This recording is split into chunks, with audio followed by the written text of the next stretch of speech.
Call the meeting to order. We're going to ask Councilman Cook to lead us in prayer. We're going to ask Councilman Nell Han to lead us in the pledge. We gather together here today intent on doing good work. We seek to represent fairly and well those who have given us this task. May our efforts be blessed with insight, guided by understanding and wisdom. We seek to serve with respect for all. May our personal faiths give us strength to act honestly and well in all matters before us. Amen. Amen. I pledge allegiance to the flag of the United States of America and to the republic for which it stands, one nation, under God, indivisible, with liberty and justice for all.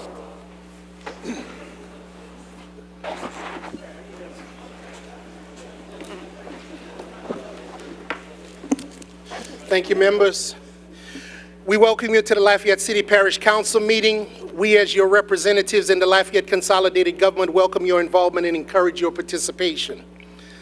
This meeting is a public hearing. If you wish to address the council on any item on this agenda, please fill out a blue request to address the council form noting the agenda item number. The blue forms are available to you in the foyer and should be submitted to the council clerk, Ms. Veronica Williams, seated to my left, in the middle, prior to the call of that agenda item. It is important to fill out the blue form completely and note the specific agenda item number about which you wish to speak. If the card is not completely filled out or is not legible to the clerk, you would not be given the opportunity to speak.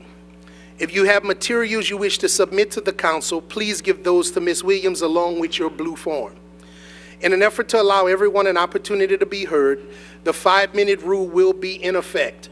Speakers shall refrain from debating, personal attacks, and from making confrontational or derogatory comments.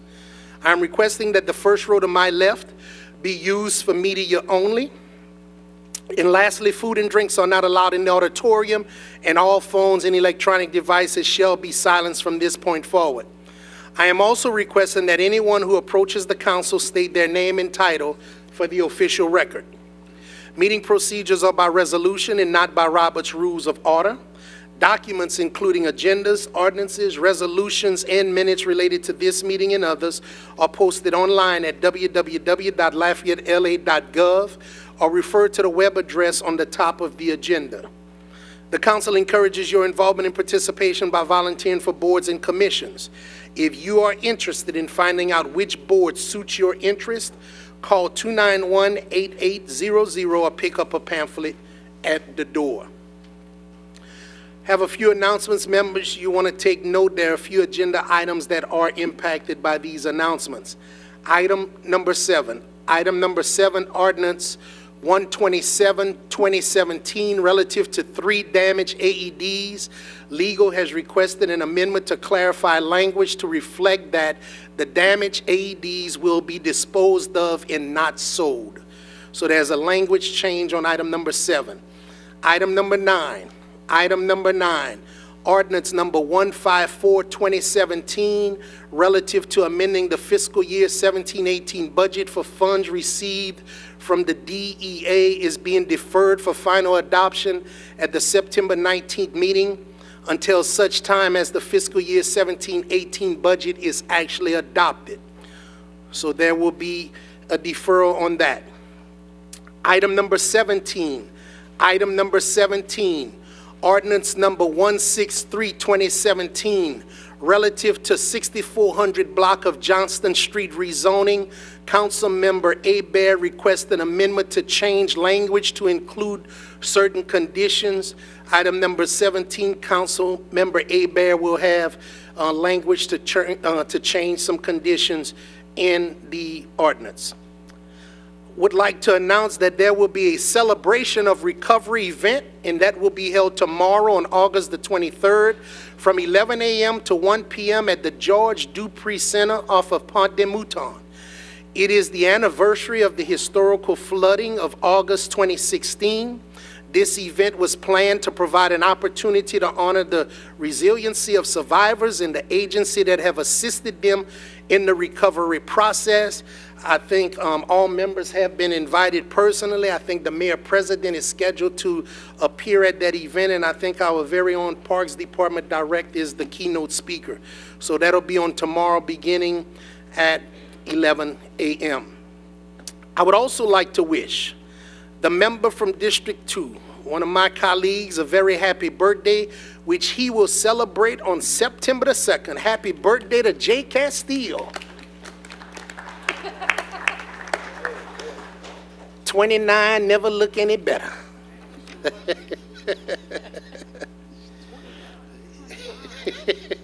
He don't look 29? Although he did use the same election picture 3 times in a row. He ain't never changed that young picture. Happy birthday, Jay. Hope you see many, many more. It's been a pleasure and an honor working with you.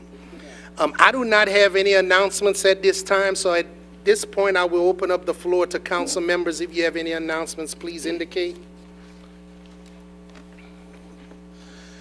Seeing none, we're going to go to the executive president's report. Welcome, Mr. Robideau.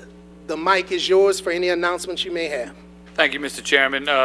Quickly, I've got our Public Service Commissioners here somewhere in the audience. Damon, can you stand up? Damon Baldone, welcome to Lafayette. Served with Damon in the legislature, and he's acting as our Public Service Commissioner now, and I think he'll probably say a few words at some point tonight.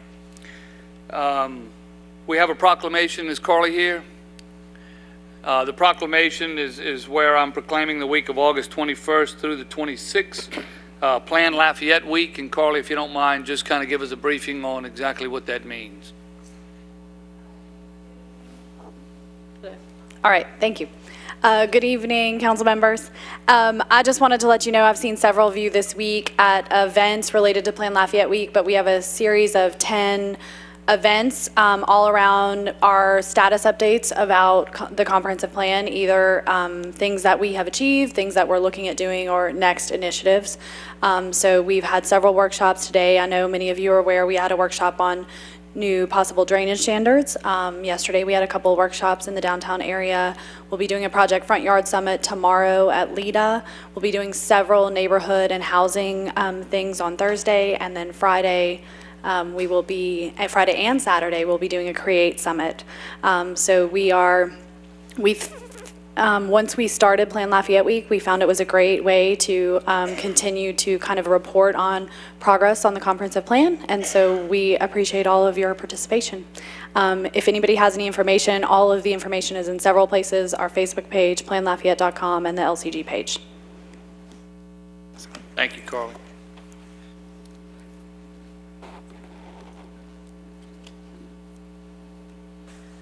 One more announcement about adjudicated properties. I know several of you were at last week's meeting, public meeting, to answer questions from the public about adjudicated properties, and we'll be doing another one of those on Wednesday, August 30th at Rosa Parks at 5:30 for those people that are interested or impacted by adjudicated properties. I encourage folks to come. So thank you. Thank you. That's all for me, Mr. Chairman. Thank you. Thank you. Okay, now we're going to move to the public hearing proposed for the fiscal year 2017-2018 budget. I now officially open the public hearing for citizen input on any matter related to the proposed fiscal year 17-18 budget. The 5-minute rule will be in effect. Before we get to those matters from the public, there are a few housekeeping items that I want to take care of first, and this is related to general amendments that members have put in with the zero funding mechanism. The general amendment has already gone forward without objection, so we're simply adding the funding source so that amendment could be complete and whole for finance to finish that processing.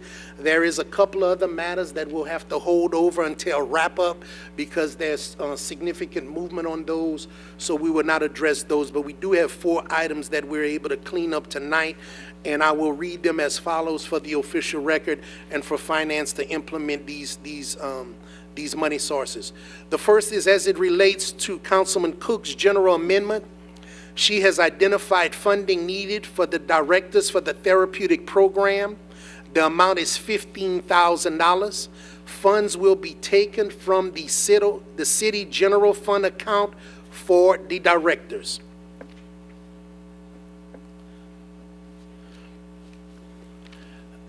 The second item is as it relates to Councilman Cook's general amendment. She has identified funding needed in the amount of $175,000 for the pickleball courts, wherein those funds will be taken from the Bertrand Streetscape Project, project number 7 on page 257.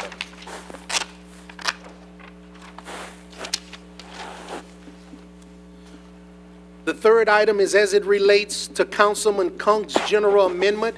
He has identified funding needed in the amount of $150,000 for Shagway Park walking path, wherein those funds will be taken from the remaining funds in the sidewalks Dulles Drive Ambassador Caffrey Omega project number 82 on page 259.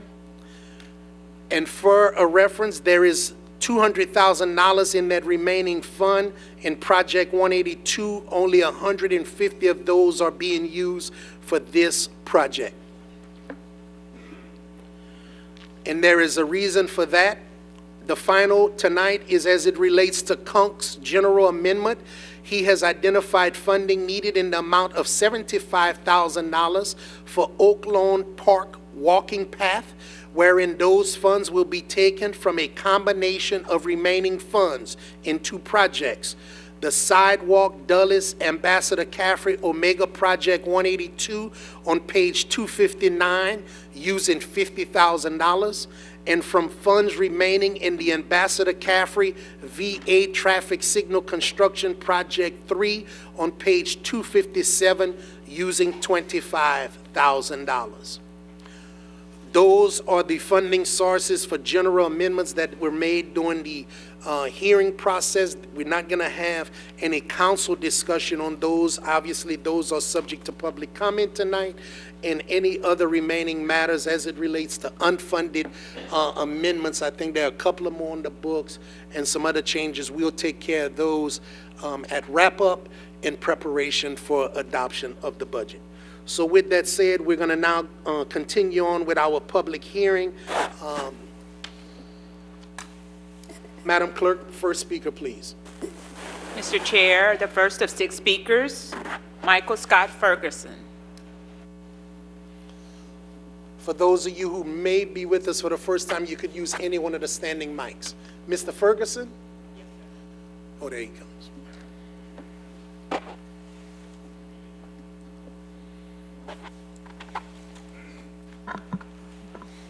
Thank you. I support the Citizen Budget Project by encouraging citizens to propose projects that benefit our community. The word will spread, more citizens will become engaged, and our community will benefit from the innovative ideas that would otherwise not be shared and implemented. There's no shortage of good ideas out there just waiting for an opportunity to be realized. Let's not waste this valuable resource.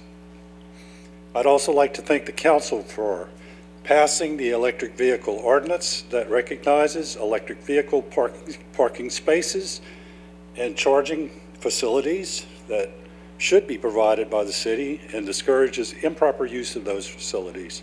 I own an electric car, so the ability to charge it away from home would reduce my range anxiety or fear that I will not be able to make it back home before the battery runs down. Thank you. Next speaker, please. Cassandra Ford.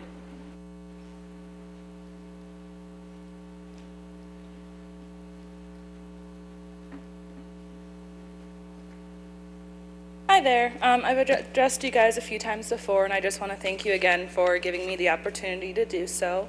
I want to talk to you again about this proposed power plant that has come up in the budget this year. And as you all know, but the public might not know, we currently buy most of our power from the regional grid instead of generating our own using the 3 power plants that we already have.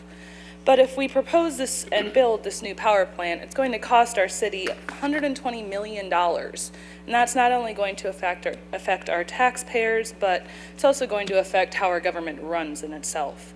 And in addition, this power plant that you're proposing isn't even the most energy efficient type of power plant to consider.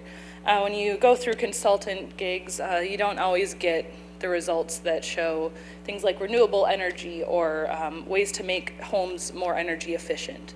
And by considering things like this, it can definitely impact the results that you get from these consultant analyses. And so I'd like to propose that you go through another consulting firm, go through somebody else and see if there are ways that Lafayette could consider using renewable energy. It is the most cheapest and most energy efficient form of energy to get. And I think it's definitely the way of the future. And there have been, I guess, arguments that renewable energy isn't reliable, that the wind doesn't always blow or the sun doesn't always shine. But since we're part of this regional grid, that isn't really an issue anymore. If we have a surplus of energy from our solar panels or wind turbines, we can input that into the grid and kind of get a credit into our account. And so we're able to then supplement our energy needs from that grid when the wind isn't blowing or the sun isn't always shining. So I'm hoping that you guys kind of take into consideration other forms of energy sources and not just build a $120 million power plant for a rainy day, just in case the weather isn't cooperating. And so thank you again for having a public input. I wish you guys did a little bit more of a public input, especially in terms of energy resources and everything like that. And so thank you. We want to be involved with the budget process, and hopefully more forums like this will allow us to do that. Thank you.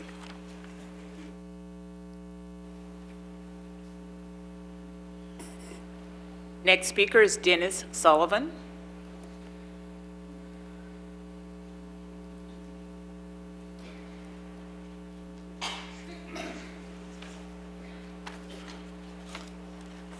Good afternoon, and thank you for the opportunity to speak. My name is Dennis G. Sullivan. I have also spoken before. Groups of concerned Lafayette citizens were alarmed back in 2013 when LUS asked approval to float bonds in the amount of $88 million to maintain Rodemaker II power generating plant. A group assembled as a coordinated effort of the Lafayette chapter of the League of Women Voters and the Acadian group of the Sierra Club. We began meeting, forming a Google group website called Powering Lafayette's Electrical Future. Our mission was to look at how other utilities handle the IRP process so that we could use that planning tool to encourage community citizen input. We have since morphed into a wider grouping of citizen owners of LUS interested in how our local utility is run. I stand before you with that history as a proud member of the Citizen Budget Project, offering the following perspective. In 2013, the LUS surprises went something like this. We were surprised that such a large sum, $88 million, was needed for maintenance of a power plant. We were even more surprised that we'd be buying scrubbers for our toxic emissions that result from burning coal at Rodemaker II. We were surprised that LUS owns an entire fleet of railroad cars used for shipping coal from the Powder River Basin in Wyoming back and forth, back and forth.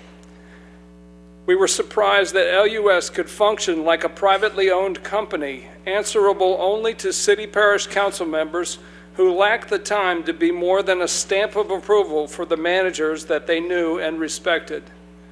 We were surprised that no matter how often we appeared at public forums and spoke to our elected leaders and LUS management, nothing seemed to change. Fast forward to 2017, and the citizen owners of LUS are facing the following surprises. We are surprised that LUS thinks we need a new reciprocating internal combustion power generating plant that'll cost $120 million. I will admit that it's a gas-fueled power plant, but it's still $120 million. We are surprised that the $120 million could appear as a line item on the LUS portion of the city budget without comment by the LUS director. We were there, we were listening, and with only one simple council query about such a large expenditure. That's 120 million greenbacks, folks. That's big money. We are surprised that LUS rates are scheduled to go up again. Yes, it was planned back when, but it's still coming this fall, in part because of misplaced expenditures like this $120 million rice unit. We are surprised that integrated resource planning that produces the IRP, a consultation tool which allows utilities to publicly chart their growth plans and remain accountable to their constituencies, seems to function for LUS as more of a way to look good on paper. In short, LUS seems to hire the consultant to tell the story they want told. So much for getting experts and getting real input and real analysis.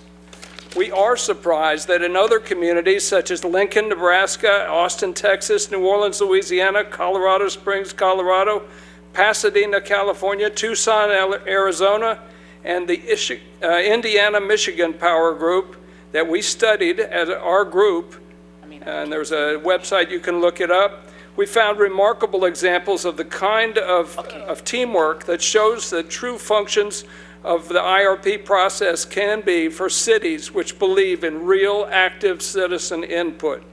We are surprised at some of the truly great ideas that other cities are using for their utility systems.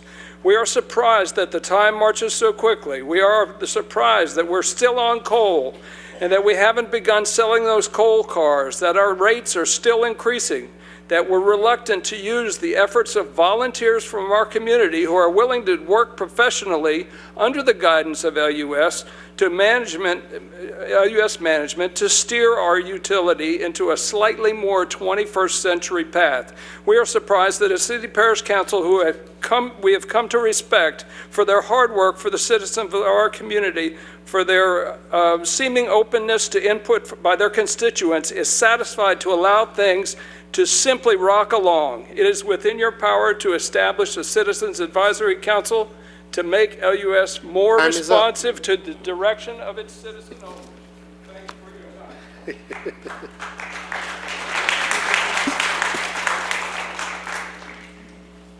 We ask that applause is held during council meetings. When we have crowds of this size, it delays going from one to the other as we announce the next person. And we try to be respectful of everyone's time as you approach the mic. So thank you very much. Next speaker, please. Jacqueline Phelps.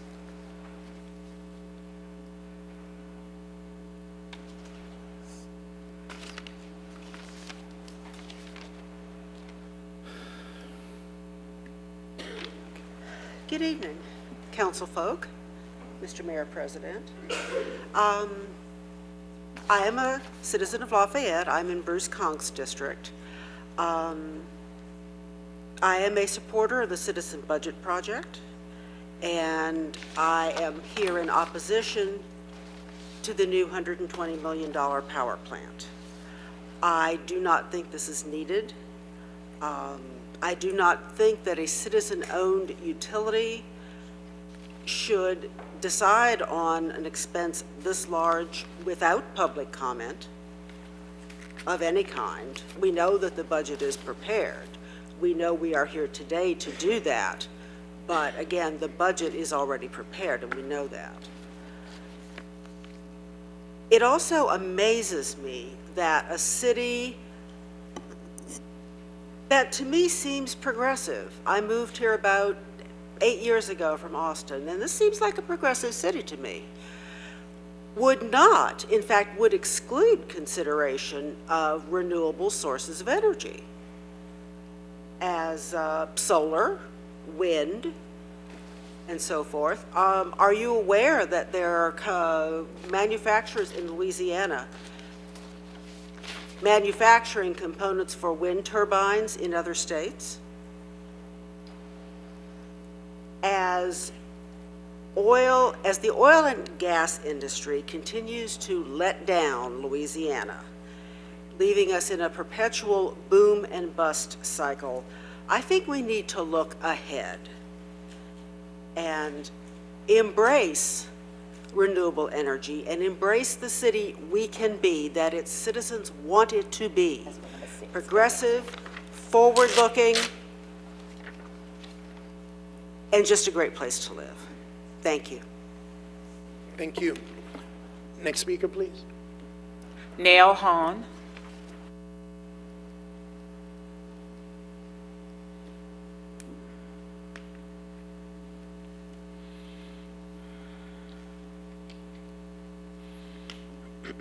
Change it up and go over here. My name is Nell Han, and thank you for allowing us this public input. I serve as the vice chair of the Mayor President's Advisory Committee on Citizens with Disabilities, Awareness Committee on Citizens with Disabilities. And I'm here to speak in support of a measure that was discussed in connection with the Registrar of Voters budget a week or so ago.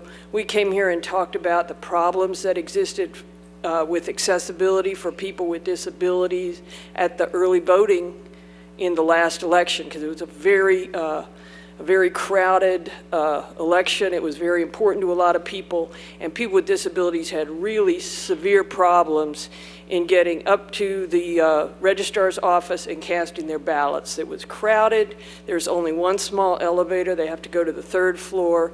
And some people who had difficulty climbing stairs had to climb the stairs. It wasn't safe. Evacuation would be a problem.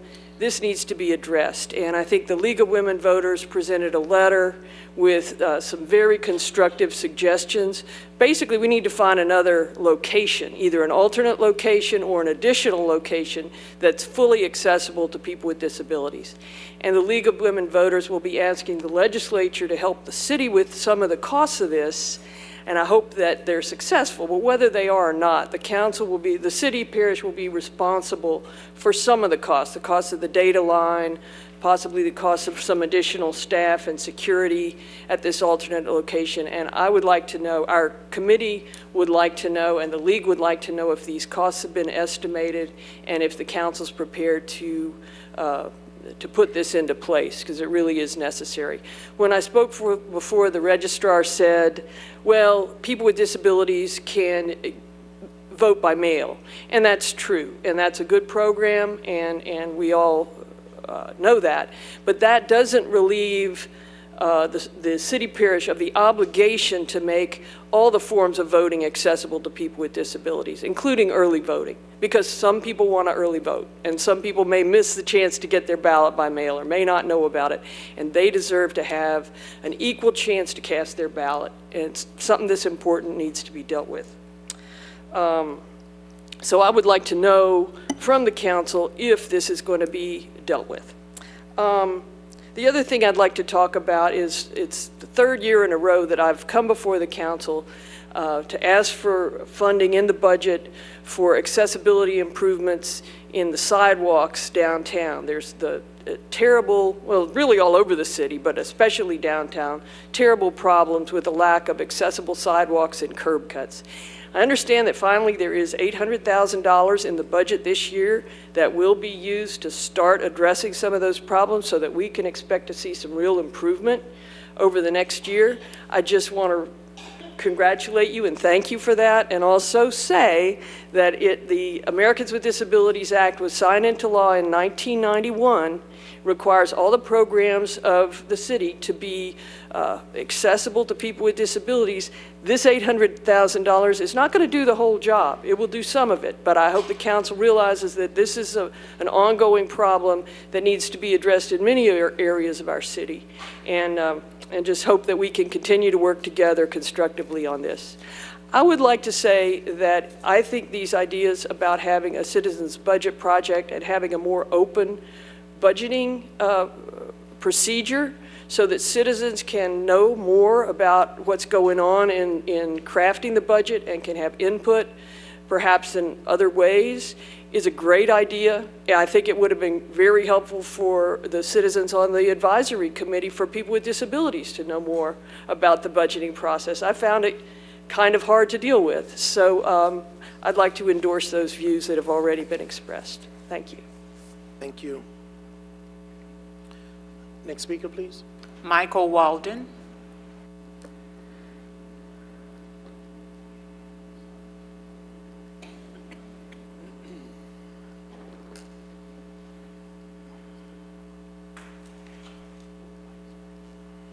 Good evening. My name is Michael Walden. I'm a PhD, retired engineer and hydrologist, former professor at LSU and UL.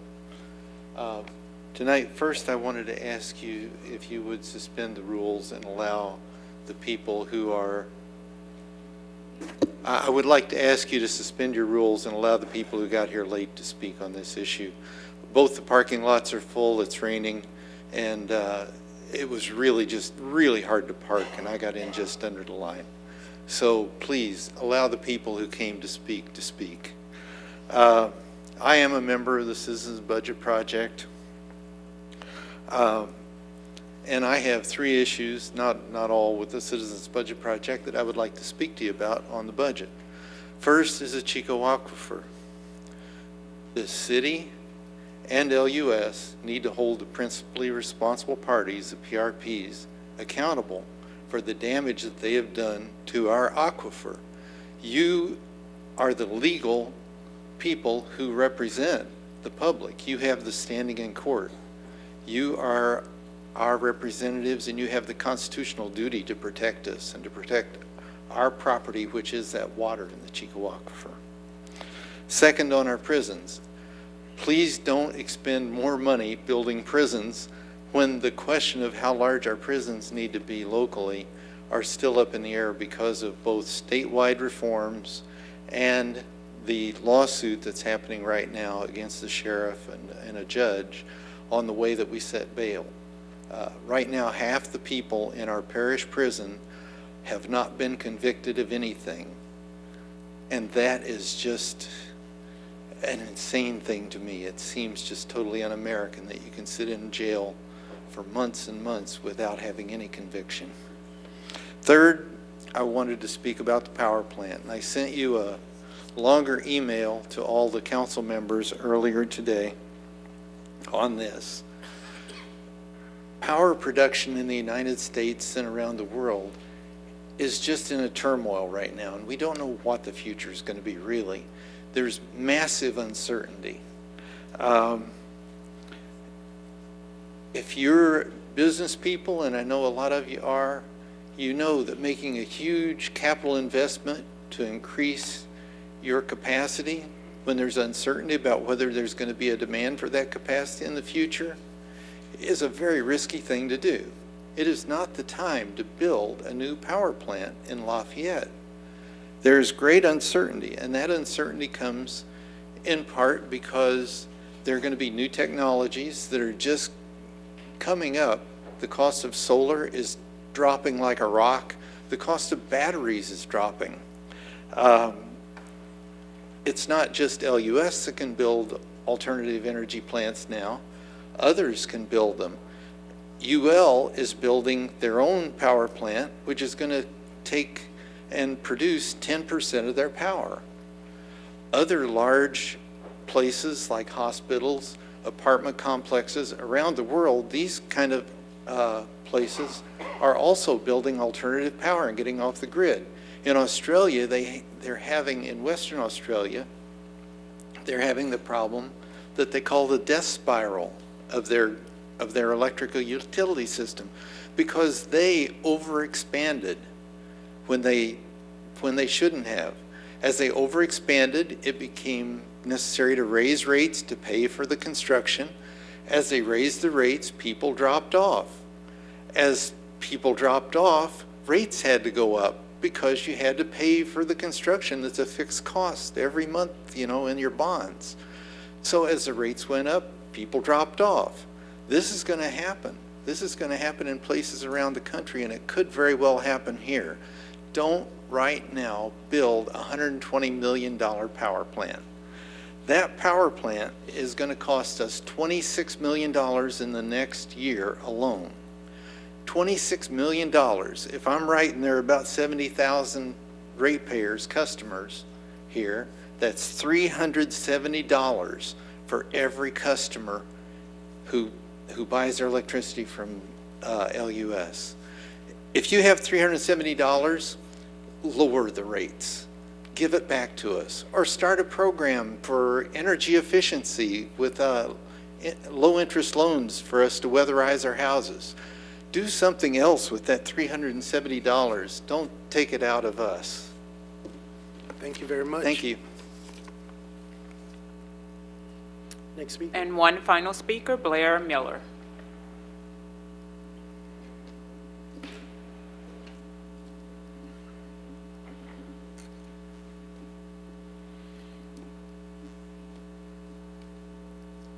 What's your name? Is it this one?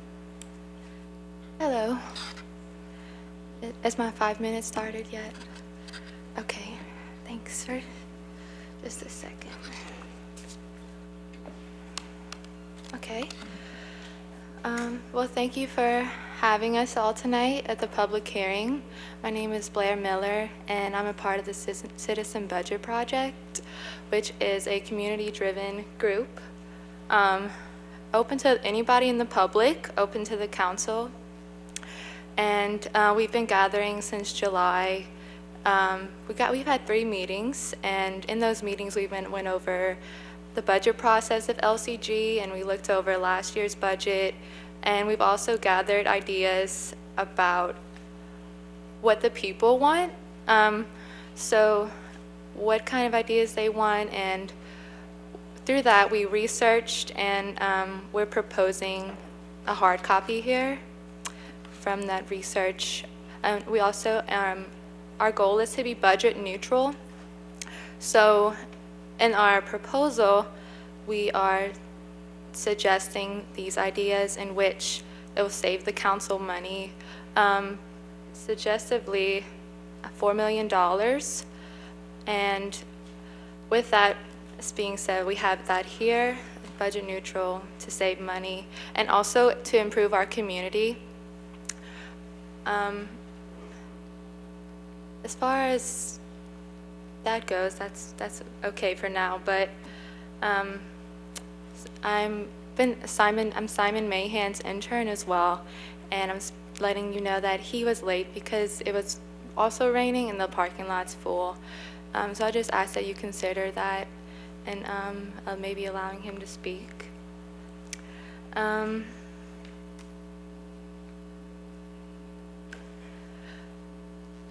So as far as the Citizen Budget Project, we just ask that you consider those ideas. We would have liked more time to prepare, but a budget was only given to us like 3 weeks.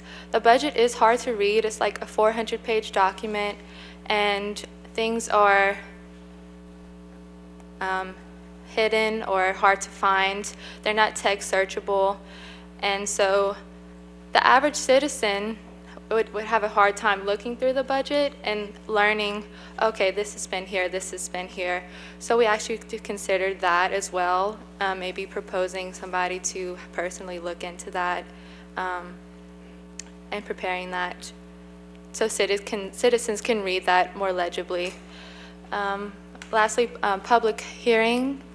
We appreciate the time, but if you would consider this for next year, for allowing the citizens to have more time to look at the budget, be aware that it's actually being served and proposed. A lot of people of the city or just the surrounding parishes may not even know that the budget hearing is happening right now.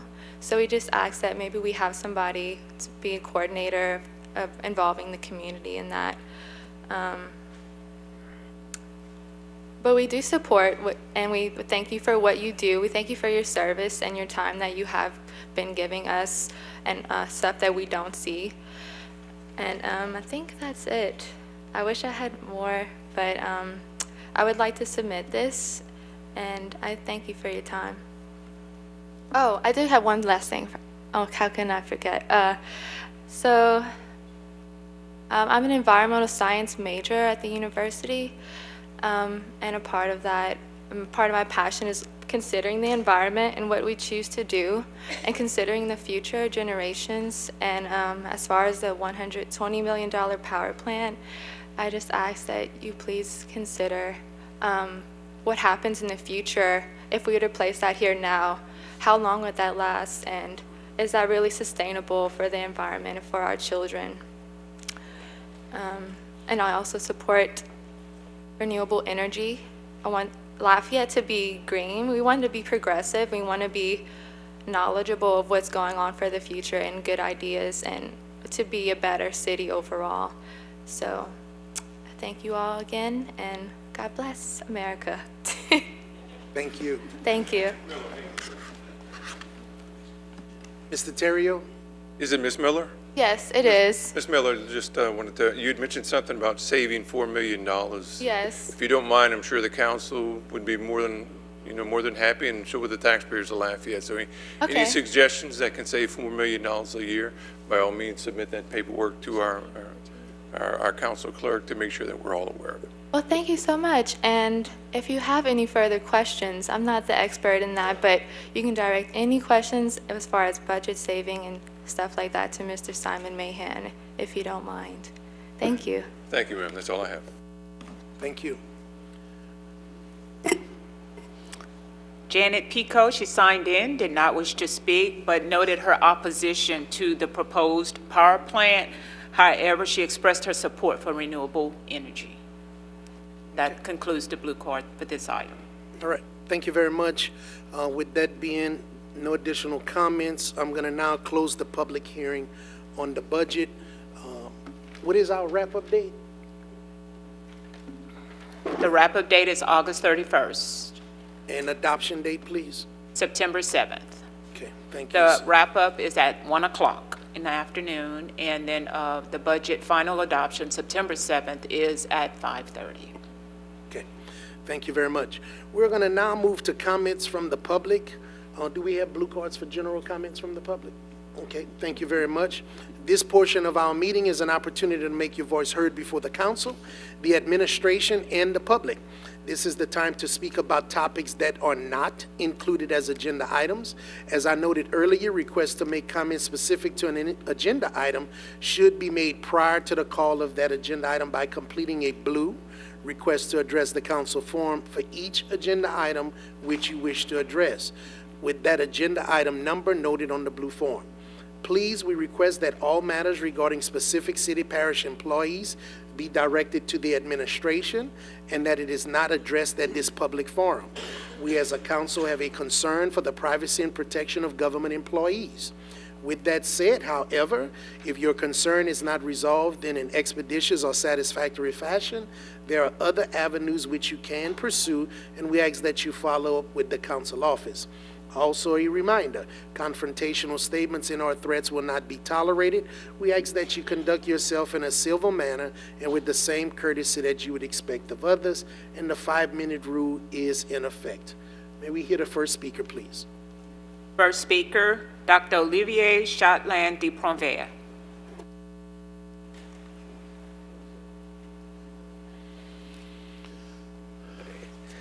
Good evening. I'm Dr. Olivier Shetland de Pronville, President of Sterling Grove Neighborhood Association. I wanted to bring to your attention that we have a problem with the tree trimming. We had a problem with that. We had a meeting, special meeting here regarding that subject. Out of that came the opportunity to create a citizen commission with LUS on supervising the tree trimming that was happening. This was the initiative of Councilman Conk, and we heard that this has been dropped. There won't be a council of or commission of citizens to look at what is being done with the trees in the city. Currently, what has been done is just a watch on the live oaks, the cutting of the live oaks. All the other types of trees are not included into that, and we're going to keep going with the trimming that is existing currently, which means making big indentment in trees around the power line, disfiguring those trees, in some case unbalancing them, because that is done also with water oaks, and water oaks only have 10% of rooting compared to the canopy. When you remove one side of a water oak, the other side with storms or even naturally will fall, and usually that side is on the resident's home. So we would like maybe for a possibility of the council and Mr. Mayor to see this reviewed and this commission of citizens created. It was a great idea, and it brought in accountability and transparency. And the fact that it has been dropped and nothing has been said to the group, this room was full of people when we had this happening, this special audience with LUS. I think maybe you should review that and create that commission. That would be a great thing, and it would really build a good trust between the residents and the council and the LCG. Thank you. Next speaker, please. Next speaker is Justin Bourgeois, and he did submit his statement in writing, and I'll provide a copy to council members.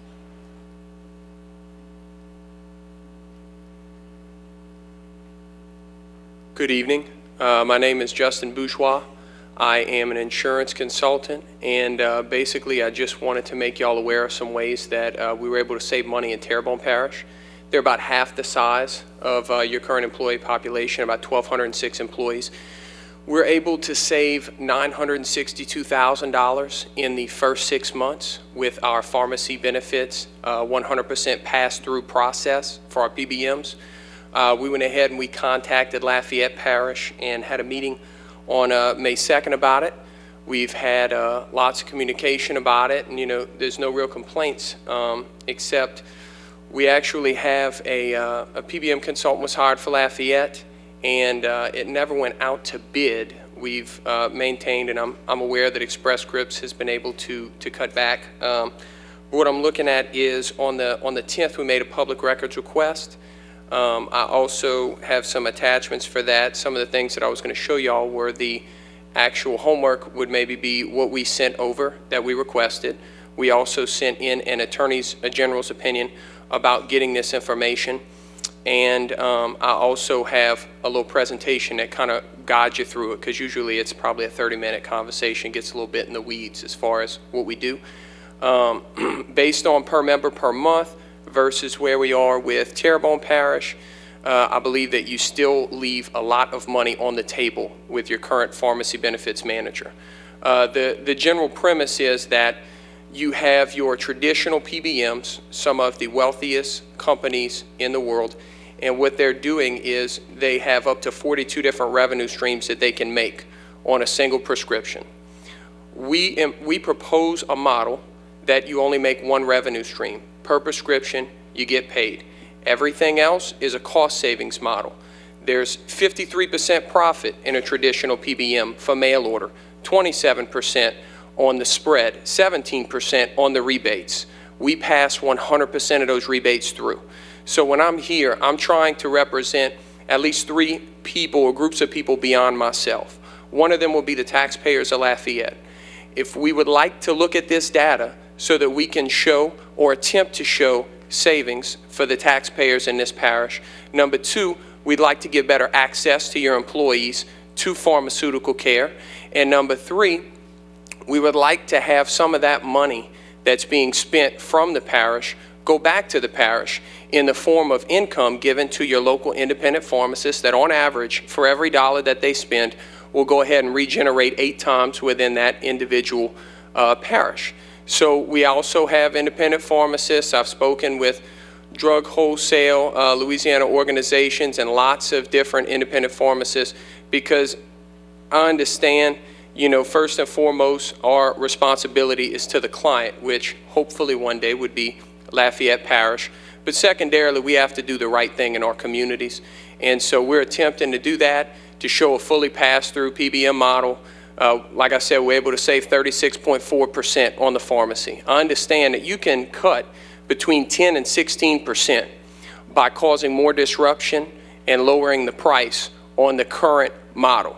But here's the thing. We're not going to legislate ourselves into prosperity. We're tired of waiting on Washington to come through with solutions.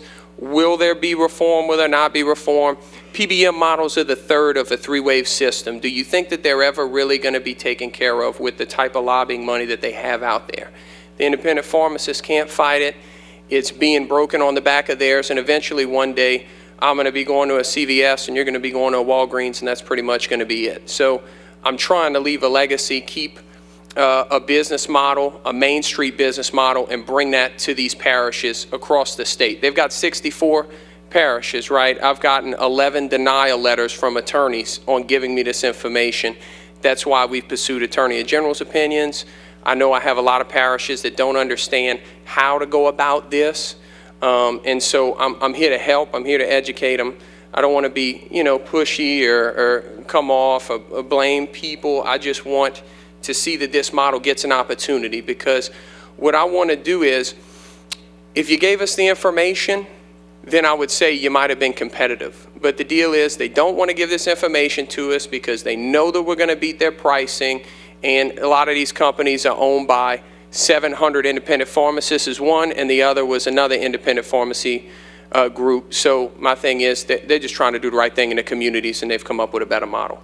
So I appreciate y'all time, and I hope that we'll be able to talk in the future. Mr. Terrio. Mr. Escott, one thing I picked up on what he had mentioned was that he had submitted a public records request on, I think, August 10th. What is normal protocol on turnaround for a public records request?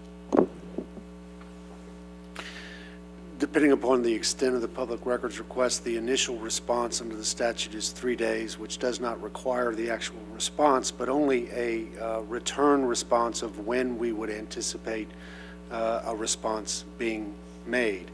It certainly could be made within the first 72 hours, which could be, excuse me, that we are not responding, that the documents requested are exempted by the public records law, or that because of the volume of the documents, we have to estimate obtaining those volumes of documents, reviewing them, redacting them for private information, and then responding. It's my recollection that his public records request is currently in the process of being reviewed, and that we are in the and we have provided him with a particular date of an estimate of when that response would be forthcoming. I see. Okay. And I'm not blaming anybody. I just wanted to, I'm not mad at anybody. I just wanted doing a y'all to know follow-up. what we're trying to do. No, you know what I mean? I understand. I'm just doing a Yeah, I follow-up, appreciate because it. when I hear public records request, to LCD, I I understand. want to make sure. They that- answer me on the 18th, and we've got a tentative 10-day business day window, and Yeah. I know it'll take a while. The volume and magnitude, I'm sure it takes time. Very So, big. It's a lot of information. So, Thank you much. Appreciate it. Thank you, sir. That's all I have. Ms. Stoops? Mr. Boudreau, let me say, I did receive that public information request, and it was in the form of a public information request. I did assume that it was for such purposes, but it is illegal for me to ask why they want the public records. So even, in order for me to provide it to him in the way that he wanted it, it's illegal for me to say, why do you want this? I can only ask his name and maybe identification, and that's it. So now I have more of the story that I didn't have before. Thank you. Next speaker, please. Mr. Chairman, if I may say also, just for the record, I don't want this conversation to in any way indicate to the requester that any applicable exemptions under the public records law are being waived, or we are going to respond as we should according to law and with the appropriate exemptions in place, if any apply. Thank you.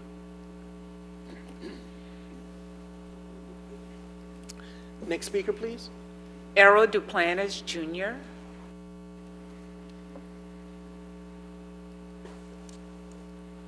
Hello, I'm Errol Duplantis Jr. from Houma, pharmacy owner. I've had pharmacies on both ends of the state.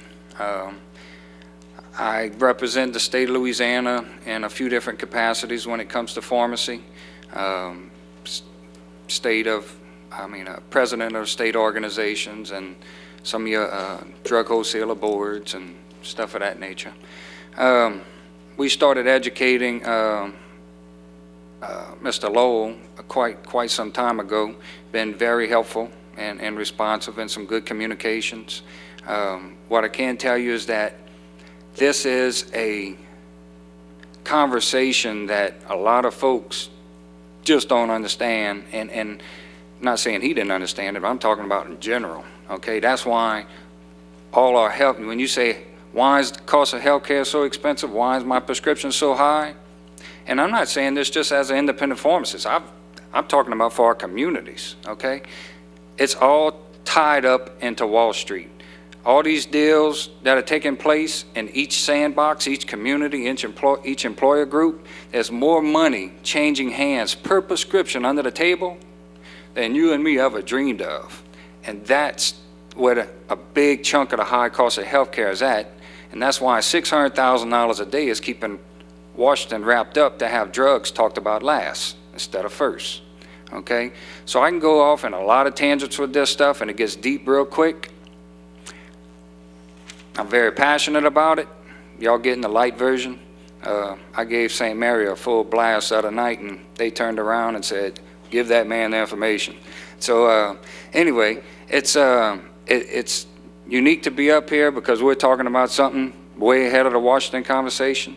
When Garrett Graves asked me, Errol, how can we bring this conversation to Washington and what y'all did in Terrebonne Parish? First 6 months, y'all saved $962,000 in 6 months just on the pharmacy program, not the doctor side, okay? So it was my parish president that brought me in because he saw me battling Medicaid and the same people, all the same big PBMs, Express Scripts, Caremark, Optum, United Healthcare, all the different big monopoly brother-in-law situations. Forget about these little local sandbox games. They'll throw 50 to 100 lawyers at you overnight. So I'm surprised I still got a working contract with them. So I'm open to any questions. That's one reason why I drove up here. There's some other pharmacists here. I've spoke to pretty much all of your pharmacists, especially independent pharmacists in this region. Shoot, from Rain to Baton Rouge, they all know I'm here tonight. Okay, they know Justin's here tonight. And we got as many as we could here that could get out of their stores. Okay, so this is just not about independence. We know what we bring to the table. I about ended up in the emergency room trying to do the right thing when I ran chain drug stores, okay? I don't have that problem with my own store, and I sleep at night.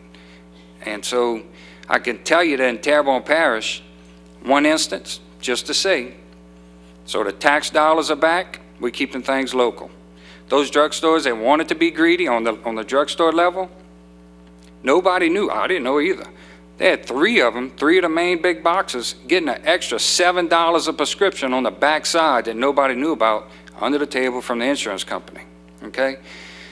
So that's like $7 times 100,000 scripts. Y'all want to fill some potholes or, I don't know, work on the water or whatever, you know? So I'm going to eat up my whole 5 minutes. And so normally I take 20. So it's been very humbling to be part of the Terrebonne Parish situation and say that I was brought to the table to help avert an 11% increase. United Healthcare walks in, hey, Mr. Dove, it's going to be an 11% increase. He goes, I don't know. Calls his pharmacist. I walk in, we find $4 million. Guaranteed $1.2 million just on pharmacy. So smoke and mirrors for days. Let us educate the leadership. That's the only reason I was president of the state association, because they knew I talked a lot. I said the only way I'll be president is if y'all allow me to go out and educate leadership on what these companies are doing to our communities at every level. I can tell you to the penny what they're taking from the table and what you need to have on the table. Thank you. Thank you. David Dorsey.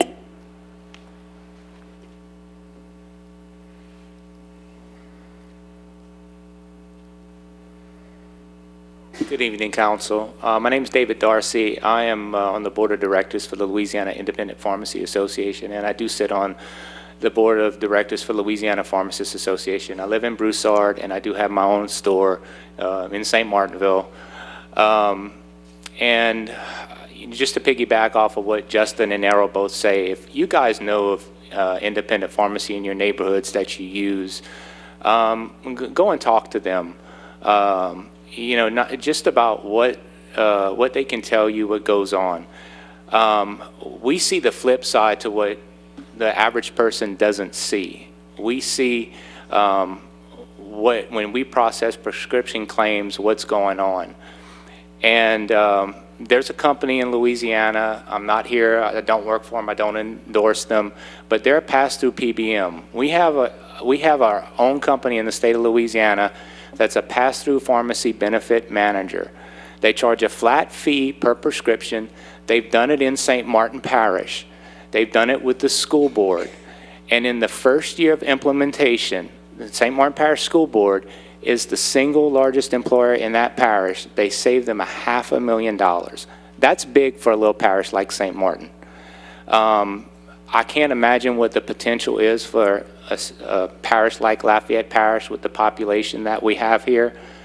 You know, it just couldn't happen but notice in March how there were some millages that failed, and that, you know, I hadn't been paying attention on how that was addressed, but I run my own business. I know what it's like to have a budget. I know what I need to make my budget meet, and I know that when we have recognized possibilities to save money, we do. And that's why we're here. We think we have a better model not only for you, but we have a better model that works for the community, that works for the patient, works for the taxpayer, works for everyone. It's transparent. You know your cost up front. You as the council know your cost. The patient knows their cost. And really, at the end of the day, it's a win-win for everyone. Thank you. Thank you. Wallace Senegal.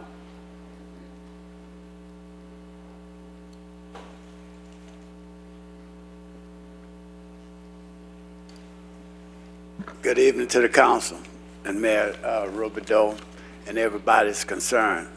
Tonight I'm up here and I would like to talk about the budget and what are we going to do about putting some money in the budget to redo the infrastructure of the water line in the city of Lafayette, particularly the north side. One night I'm watching the news, and while I'm watching the news, Channel 3 done a segment on clean water. And one of the areas of Lafayette was the predominant north side have bad water. Well, when I started doing a little investigation, I found out that Lafayette was the original city. And by it being the original city, because we got 3 Lafayette now, we got Old Lafayette, we got New Lafayette, and we got Upper Lafayette. So, you know, well, it's true. Look back at it. You know, that's how we promoting Lafayette now.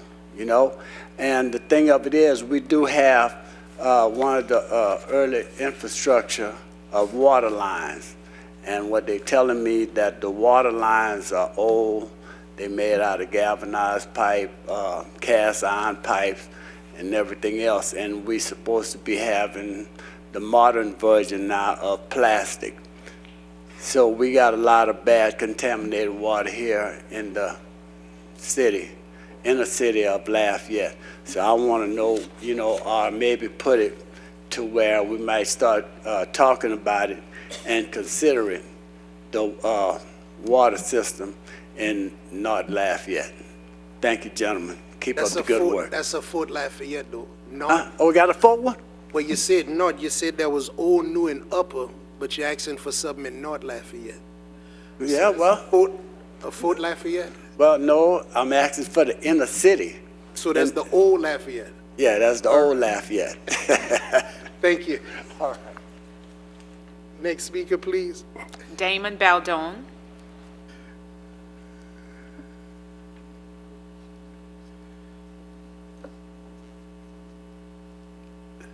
Thank you, Mr. Chairman, members, and Mayor President. Again, I want to introduce myself. I'm Damon Baldone. I'm your new Public Service Commissioner. President Donald Trump appointed Scott Angel to the Director of Federal Bureau of Safety Enforcement for the Gulf. And so Governor John Bel Edwards appointed me about 3 months ago to this position. I felt it was my duty to come here and introduce myself to you and introduce myself to the citizens because I represent you. As your Public Service Commissioner, I want to tout that we have a regulatory process for our utilities, and we have the lowest rates in the country because of our regulatory system. And I think it's a good sign that I came here tonight because I see that y'all are in the midst of discussing your new power plant.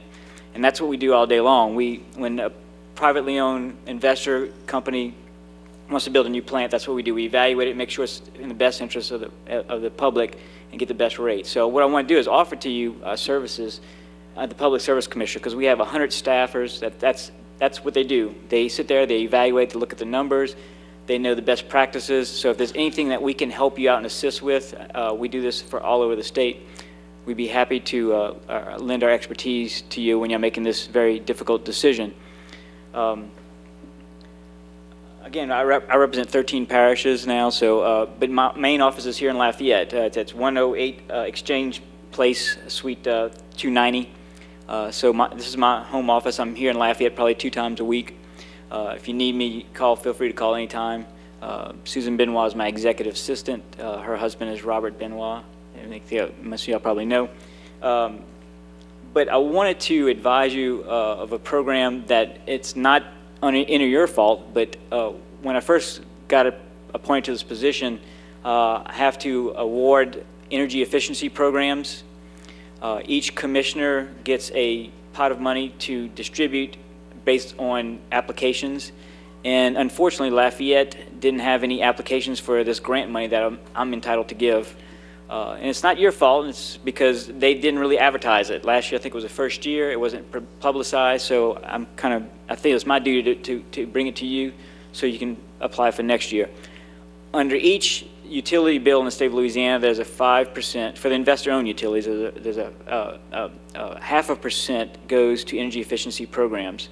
The commission thought it best that half of that energy efficiency money goes back to the government agency. So if you want to erect district or a police station or your government building, if you want to do some, let's say, change the LED lightings or HVAC systems to where you're more energy efficient, I mean, it's a huge savings. So it's free grant money. So, we can give you, maybe $100,000 to redo a building and it may save you $10,000 to $15,000 a year.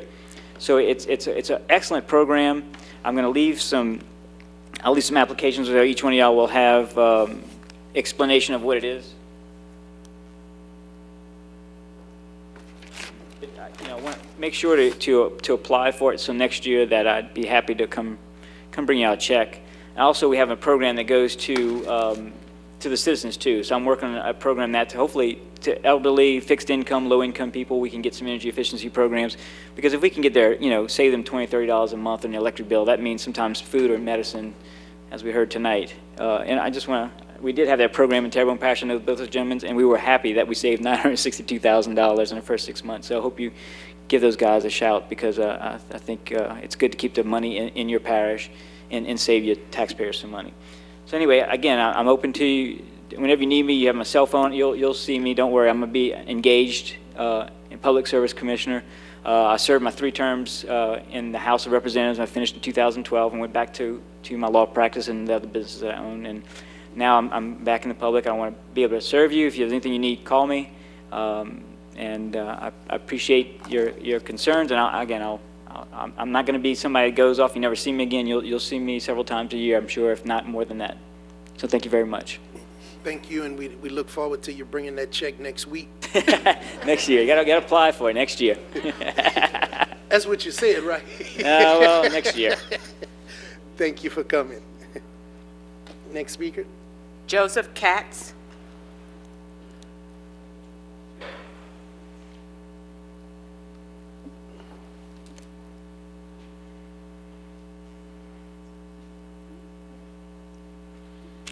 I'd like to thank the council for this opportunity to address them and Mayor Robideau. My name's Joseph Katz. I'm a resident of the city of Lafayette. I'd like the Lafayette utility system to develop a community-led long-term vision for the utility system. Many other communities around the country have a robust energy-efficient program incorporating solar and wind and electric-powered vehicles, as well as charging stations for them. They also have a strong community relations that they encourage citizens to speak out and participate in the budgeting process. Recent community discussions about the utility tree trimming is a case in point.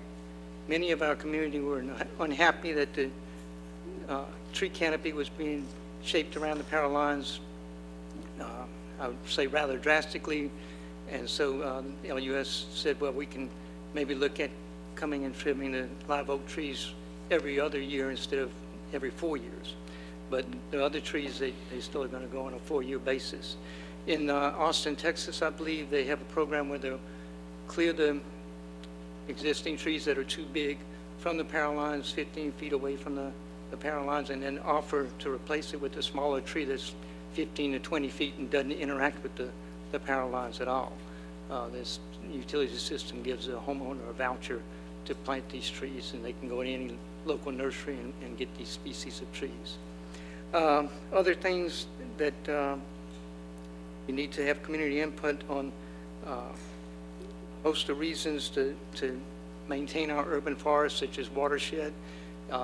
If you have the trees in the correct place and other plants to slow down the amount of drainage from property, it also helps your entire drainage system and the water quality into the Vermilion River. We want to plan for and maintain a healthy urban forest, our air and water quality and watershed management, and the social and aesthetic values of a city like Lafayette. We have a really good tree canopy at this time. This is our utility system. Please work with us to help develop a plan that we can move forward in a vision for the city of Lafayette. I want to say that I'm in support of the citizens' budget initiatives, and thank you for your time and consideration. Thank you. Next speaker, please. Andrew Abair.